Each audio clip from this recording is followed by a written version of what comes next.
Hello, എല്ലാവർക്കും പുതിയൊരു വീഡിയോയിലേക്ക് സ്വാഗതം.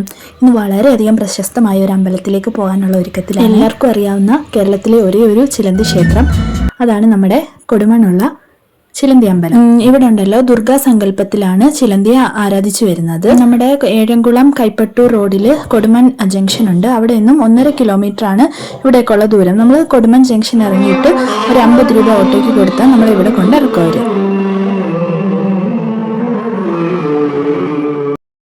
ഇവിടുത്തെ ഏറ്റവും വലിയ പ്രത്യേകത എന്തെന്ന് വെച്ചാൽ, ഏത് കൊടിയ ചിലന്തി വിഷവും ഇവിടെ വന്നു കഴിഞ്ഞാൽ ഇവിടുത്തെ മലർ നിവേദ്യവും അതുപോലെ ഇവിടുത്തെ ഭസ്മവും പിന്നെ ഇവിടുത്തെ കിണറ്റിലെ വെള്ളവും അവർ പറയുന്നത് പോലെ ഇവിടുത്തെ തിരുമേനി നമുക്ക് എങ്ങനെയാന്നൊക്കെ പറഞ്ഞു തരും.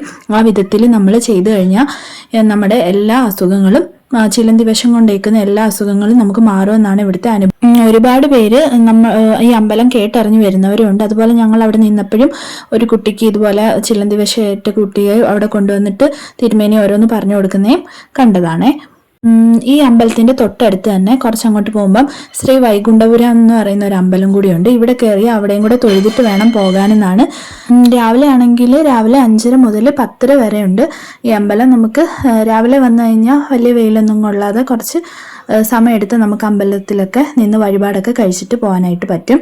അപ്പോൾ ഞങ്ങൾ പോയത് രാവിലെയാണ്. രാവിലെ വെളുപ്പിൽ പോയിട്ട് പിന്നെ ഏകദേശം 10 മണിയാകുമ്പോഴത്തേന് നമുക്ക് ഞങ്ങൾ ഏകദേശം 10 മണിയാകുമ്പോഴത്തേന് വീട്ടിലെത്തിയിട്ട് വന്നിട്ടാണ് ഞങ്ങൾ ഫുഡ് കഴിക്കുക. അവിടുന്ന് ലൈറ്റായിട്ട് രാവിലെ പോയിട്ട് ആർക്കും വിശക്കാത്തതുകൊണ്ട് അങ്ങനെ കഴിച്ചൊന്നുമില്ല. പിന്നെ ഇവിടെ വന്നിട്ട് മധുരക്കിഴങ്ങ് ഉണ്ടായിരുന്നു, അത് പുഴുങ്ങിയിട്ടൊക്കെ കഴിച്ചു. പിന്നെ വൈകുന്നേരത്തെ എല്ലാവരും കൂടെ ഉണ്ടായിട്ട് എന്നാൽ പിന്നെ കുറച്ച് ബീഫ് കറിയൊക്കെ വെക്കാമെന്ന് പറഞ്ഞു. അതിനായിട്ട് കുറച്ച് കൊച്ചുള്ളിയൊക്കെ അരിഞ്ഞ് വെച്ചിട്ട് അടുപ്പയിൽ വെക്കാമെന്ന് വിചാരിച്ച്. അടുപ്പയിൽ വെക്കുമ്പം നമുക്ക് പെട്ടെന്നായി കിട്ടുകയും ചെയ്യും. അമ്മയാണ് ഈ ഐറ്റംസിൻ്റെയൊക്കെ സ്പെഷ്യലിസ്റ്റ് എന്ന് പറഞ്ഞു കഴിഞ്ഞാൽ. അല്ലെങ്കിൽ അമ്മമാർ വെക്കുന്ന ആഹാരത്തിനൊരു പ്രത്യേക ടേസ്റ്റ് അല്ലേ. അപ്പോൾ അമ്മയാണ് ഈ കാര്യം അങ്ങ് ഏൽപ്പിച്ചത്. നമ്മളെല്ലാം അരിഞ്ഞ് സെറ്റാക്കി അങ്ങ് കൊടുത്തിട്ട് അമ്മയാണ് ബാക്കി കാര്യങ്ങളൊക്കെ ചെയ്തത്. അങ്ങനെ അടുപ്പത്ത് നല്ല ഉരുളിയൊക്കെ വെച്ചിട്ട് നല്ലോണം കൊച്ചുള്ളിയും കുറച്ച് തോനയും കൊച്ചുള്ളിയും പിന്നെ അതുപോലെ തന്നെ ഇഞ്ചിയും വെളുത്തുള്ളിയൊക്കെ ഇട്ടിട്ട് അത് നല്ലോണം വരണ്ട് വരുമ്പോഴത്തേന് മുളക് പൊടിയും കുറച്ച് മല്ലിപ്പൊടിയും മീറ്റ് മസാലയും മഞ്ഞപ്പൊടി ഇടാൻ മറന്നുപോയി, മഞ്ഞപ്പൊടിയൊക്കെ ലാസ്റ്റായിട്ടത്.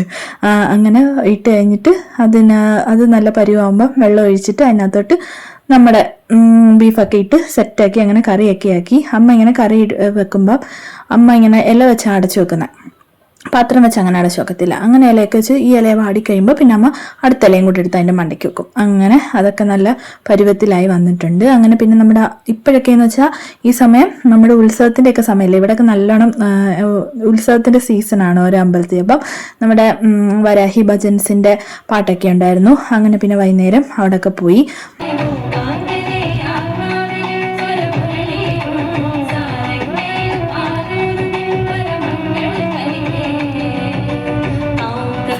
Good